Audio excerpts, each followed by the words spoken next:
জাকাত ভিত্তিক অর্থ ব্যবস্থাটা প্রবর্তন হইলে এই দেশে আর বেকার কোনো যুবক থাকতো না ইনশাআল্লাহ।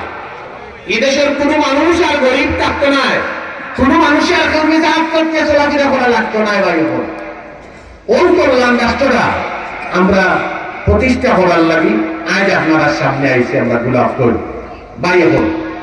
আমরা আশা করি আপনারা এনে যারা আইসেন আপনারা আল্লাহর দিনকে মায়া করেন, দোস্তলকে মায়া করেন, সেলিমুদ্দিন সাহেবকে মায়া করেন করিও আজ আপনারা এনে আইসেন।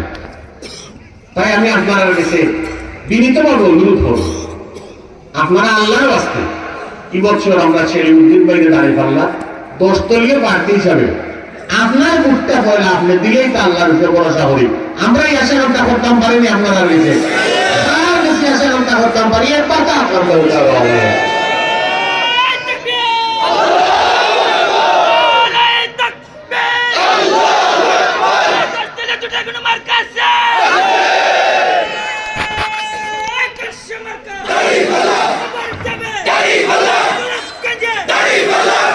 আলহামদুলিল্লাহ।